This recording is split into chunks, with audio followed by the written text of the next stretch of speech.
I was 13 the first time my father made it clear I wasn't his priority. It was 6 months after my mother had passed away, and I was still adjusting to the sharp, empty silence of our house without her. My father, on the other hand, had moved on so quickly it left me dizzy. His new wife, Brenda, came with 2 kids, Eric, who was 5, and Ashley, who was barely a toddler. Suddenly, I wasn't just a grieving daughter. I was a built-in babysitter. At first, I thought it was temporary, that once the honeymoon phase of their rushed marriage was over, my father would remember I was his child too. But it never happened. Nat, take Eric outside, will you? Brenda and I need some time to settle things. Sweetheart, could you keep an eye on Ashley? She's fussy, and we're exhausted. I was old enough to see what was happening. Whenever there was a task they didn't want to do, it fell on me. And God forbid I ever complained, because then I was being difficult or not supportive of Dad's happiness. By the time I was in high school, my life revolved around them. If I wasn't at school or working part-time, I was watching Eric and Ashley. I cooked, cleaned, and even helped with their homework. Meanwhile, Brenda stayed home all day, but acted like she was running a Fortune 500 company. My father, of course, praised her endlessly. "You're incredible, babe. I don't know how you manage everything." I would bite my tongue. She doesn't manage anything. I do. But nothing stung more than his complete disinterest in my achievements. I was a straight-A student, taking advanced classes and working a part-time job to save for college. I didn't expect parades or celebrations, but I thought my father would care at least a little. Instead, he barely acknowledged my report cards and never came to any school events. Meanwhile, when Eric learned how to tie his shoes, the entire house erupted in cheers. When I got into college on a scholarship, my father's reaction was a shrug. "That's nice, Nat, but don't let it distract you from what really matters, family." "My future matters," I had said, voice tight. "You're just like your mother," he muttered, shaking his head. "Always acting like you're too good for the rest of us." It took everything in me not to scream, but I swallowed my frustration just like I always did. Through college, I worked my ass off, both in classes and part-time jobs, to stay afloat. And ironically, I ended up sending him money. Not because he asked, but because I knew they were struggling. My father had never been great with finances, and with Brenda not working, their household was barely scraping by. So every month, I sent them money, for groceries, for utilities, even for things I knew Brenda wanted but never admitted to. And when Dad mentioned retirement concerns, I started contributing to a fund for him too. Not once did he say thank you. Still, I told myself it was worth it. That one day, he'd see how much I did for him, for all of them. That day never came. By the time my graduation rolled around, I was exhausted, but proud. I had spent years juggling coursework, jobs, and family obligations, and I had finally made it. My diploma wasn't just a piece of paper, it was proof that I had done something for myself despite everything. I sent my father an invitation, knowing full well that he probably wouldn't come. But I still had a tiny sliver of hope. Maybe this would be the moment he finally saw me. When he saw the invitation, he barely glanced at it. "You know, Nat, I really don't get what the big deal is," he scoffed. "A diploma doesn't pay the bills. You're acting like this is some huge accomplishment." "It is a huge accomplishment," I said, barely able to contain my anger. "I worked for years for this." He laughed as if I had just said the most ridiculous thing in the world. Sure, he said dismissively. "But listen, Brenda and I have plans that day. You'll need to stay home and watch Eric and Ashley." I stared at him, waiting for him to say he was joking. He wasn't. That was the moment something inside me snapped. I stood in the middle of our tiny kitchen, gripping the edge of the counter so hard my knuckles turned white. My father was still scrolling on his phone, like he hadn't just dismissed one of the most important days of my life. Brenda, sitting at the table painting her nails, didn't even glance up. "Excuse me?" I finally managed, my voice eerily calm. Dad sighed, rubbing his temples like I was the problem. Nat, don't start. You know how it is. Brenda and I have plans, and we need someone to watch the kids. You mean your kids? They're your family too, he said, as if that settled things. I swallowed the bitter laugh bubbling in my throat. Of course, they were family when it was convenient, when there were chores to do, kids to babysit, bills to cover. But when it came to anything that mattered to me, suddenly I was on my own. Dad, I'm graduating that day. I won't be here. He finally looked up, raising an eyebrow like I had said something ridiculous. And you walk across a stage, they hand you a piece of paper, and it's over in what, 2 minutes? I felt my whole body go rigid. Brenda snorted. Honestly, Nat, I don't know why you're being so dramatic. Eric and Ashley are so easy to watch. It's not like we're asking you to do something hard. Something in my head clicked, a slow burning fury rising in my chest. Easy? I am not their mother, I said, voice sharp. Brenda's lips pressed together. Well, I'm their mother, and I have plans. I don't care. The words were out before I could stop them. Dad's eyes darkened, and he set his phone down like he was finally giving me his full attention. Nat, I don't like that tone. And I don't like that you treat me like free childcare. For a second, I thought I saw a flicker of guilt cross his face, but just as quickly, it was gone, replaced with the same tired exasperation he always had when I acted up. Don't be ungrateful, he said. Everything I do is for this family. You've had a roof over your head all these years, food on the table. I paid for a lot of that food, Brenda gasped like I had slapped her. You can't seriously be throwing money in our faces, Nat. We raised you. I laughed, short and humorless. No, you used me. Dad stood up then, pushing his chair back with a screech. That's enough, he snapped. You're staying home and watching your siblings. End of discussion. My fingers curled into fists.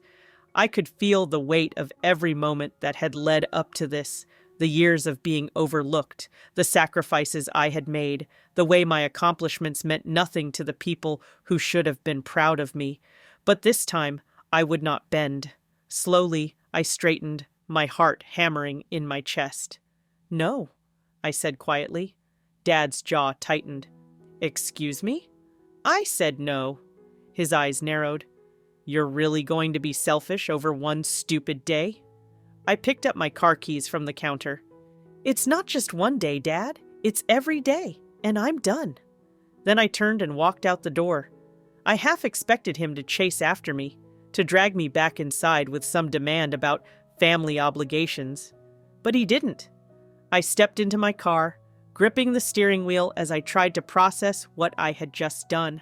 For years, I had bent over backward trying to prove my worth, hoping one day my father would see me not as free labor, not as an obligation, but as his daughter. Now I knew the truth. He was never going to see me.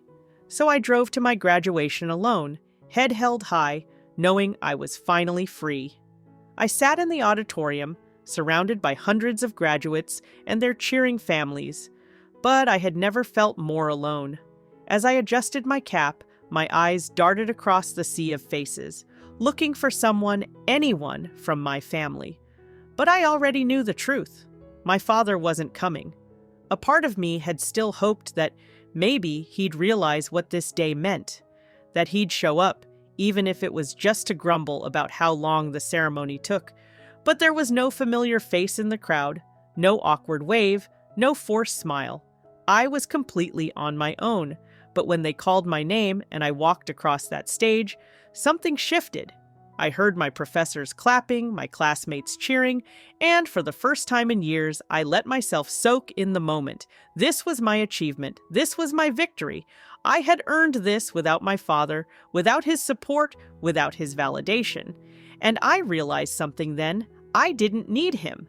When I got back home that night, I barely made it through the front door before I was met with a wall of fury. Where the hell have you been? Dad was standing in the living room, arms crossed, his face red with rage. Brenda was behind him, clutching Ashley to her chest like I was some intruder. Eric sat on the couch, watching the scene unfold with wide eyes. I took a deep breath and dropped my bag by the door. "At my graduation," Dad scoffed, shaking his head. "Unbelievable." I folded my arms. "What's unbelievable is that you thought I'd stay home and babysit instead of going." "Oh, get over yourself, Natalie," Brenda snapped. "You abandoned your family today. You left 2 children alone." I blinked. "Alone?" I asked slowly. "So you and Dad both just left? Knowing I wasn't here?" Brenda's mouth opened, then closed. Dad shifted uncomfortably. I clenched my jaw. "You planned this. You both planned to leave, assuming I'd just stay behind and watch them." Dad had the audacity to roll his eyes. "What else were we supposed to do, Natalie? We trusted you to handle things like you always do." There it was, like you always do. He wasn't even embarrassed. He didn't see the problem. In his mind, I wasn't a person with my own life. I was just useful. Something in me hardened. "You know what?" I said, my voice eerily calm. "You're right. I always handle things. I've been handling things since I was 13, but I'm not doing it anymore." Dad frowned. "What's that supposed to mean?" I exhaled slowly, my hands trembling with anger. "It means I'm done being your unpaid babysitter. I'm done being the responsible one while you and Brenda play house. I'm done sending you money every month so you can pretend you're managing just fine. I am done." The silence that followed was deafening. Then Dad laughed. "Oh, so you think you're some big shot now? Just because you got a degree?" He shook his head. "Listen, kid, a diploma won't pay the bills. That job you have now? It's because I raised you. I put a roof over your head." I swallowed back the sting in my chest. "Yeah?" I said, forcing my voice to stay even. "And how much of that roof was paid for with the money I sent you?" His face darkened. "Excuse me?" "You heard me," I said, my hands tightening into fists. "How much of your rent, your groceries, your utilities, how much of it came from me?" Dad's nostrils flared, but he didn't answer. He couldn't answer, because we both knew the truth. For years, I had been covering the gaps in their budget. The money I sent home wasn't pocket change. It was what kept the lights on. I had been paying for my own survival in a household that treated me like a second-class citizen. And I was about to take that away.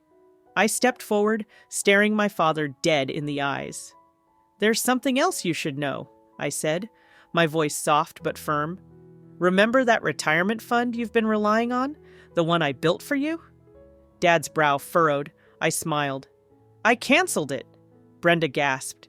Dad's entire body tensed. "You what?" "I canceled it." I enunciated each word slowly, savoring the way his face drained of color. "You said a diploma doesn't pay the bills? Well, neither do I."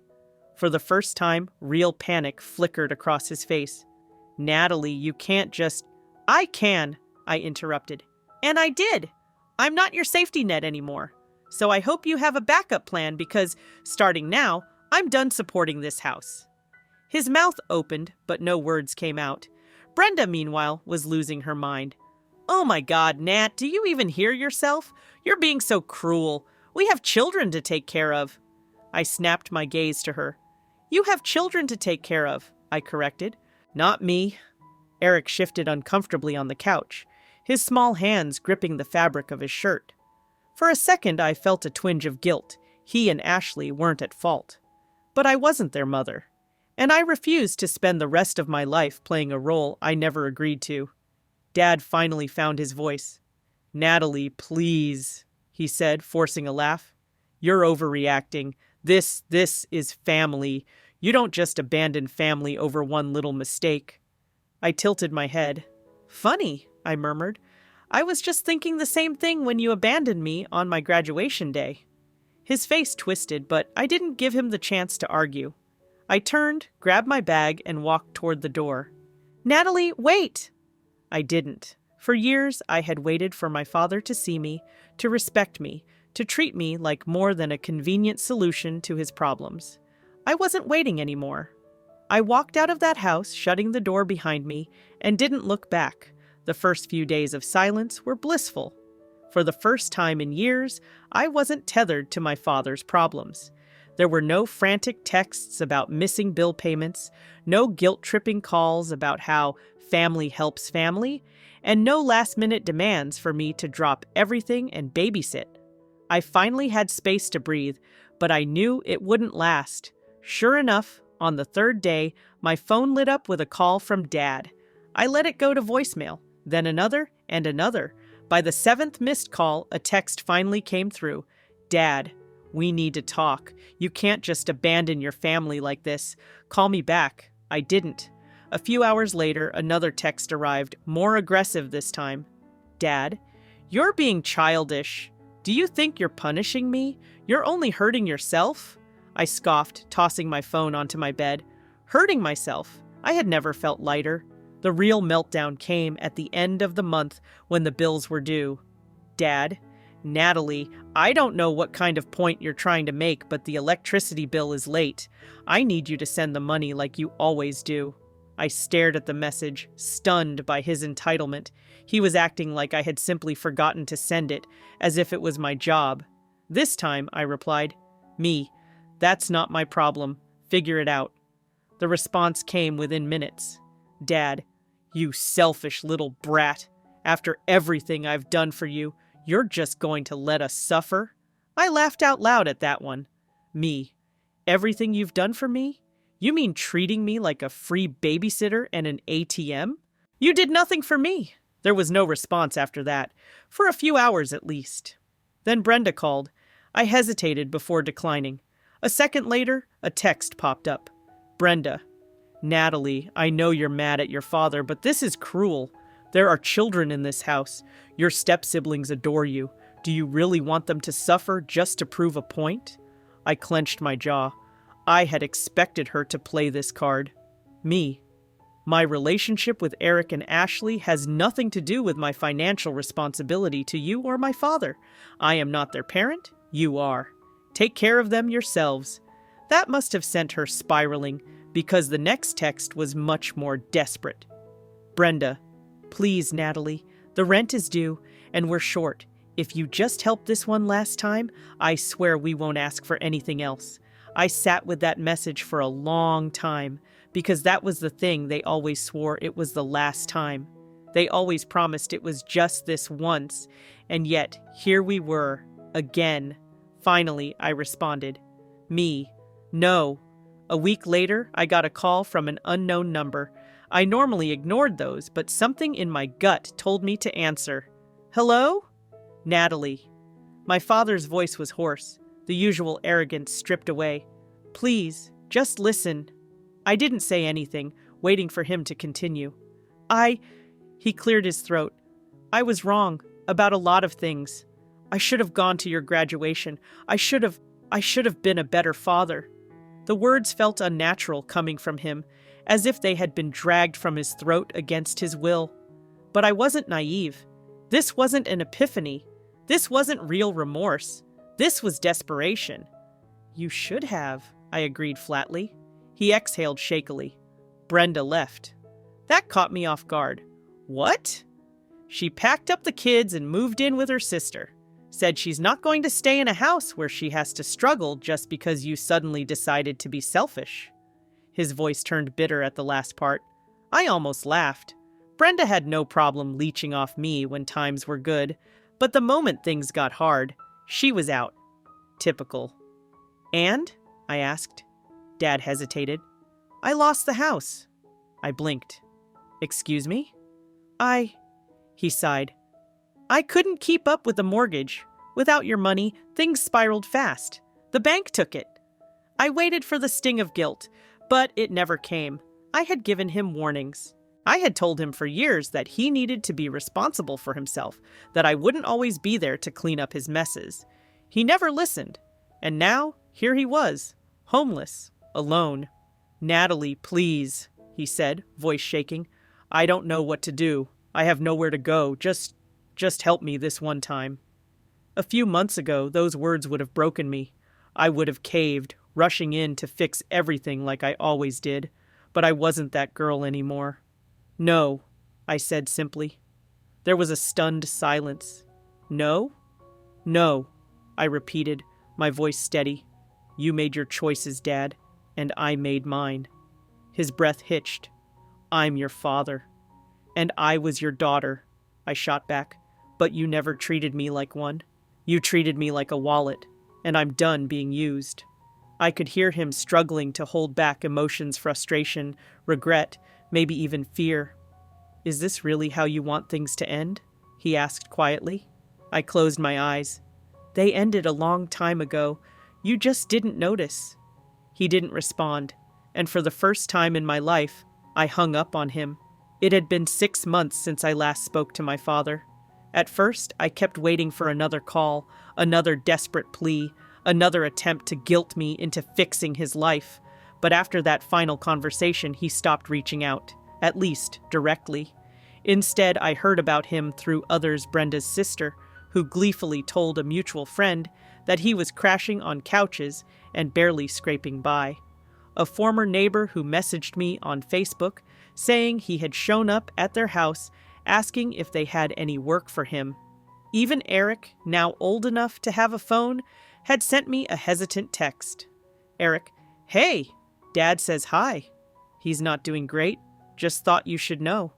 I stared at the message for a long time before responding. Me, I hope you and Ashley are okay. He didn't mention Dad again. I, on the other hand, was doing better than ever. After graduation, I got promoted at work. The extra pay bump meant I was able to move into a new apartment, a place that was mine, not just a space I occupied while carrying the weight of someone else's household. For the first time in my life, I made choices without worrying about how they would affect anyone but me. I went out with friends without checking if someone needed me at home. I signed up for weekend classes just because they interested me. I traveled, I saved money, I lived, and then, one afternoon, my phone rang. I didn't recognize the number, but something in my gut told me to answer. Hello? Natalie. I exhaled sharply, gripping my coffee cup. It had been half a year, and yet the exhaustion his voice triggered in me was immediate. I leaned back against my kitchen counter, staring at the view from my window. The city stretched out below me, a reminder of how far I had come. What do you want, Dad? He hesitated. I just wanted to talk. I waited, saying nothing. He sighed. I got a job, a real one. That surprised me. Yeah? Yeah. Construction. It's hard work, but it's mine. For a brief moment, I almost felt a flicker of pride. Almost. That's good, I said carefully. He cleared his throat. I wanted to say that I get it now. Why you left. Why you stopped helping.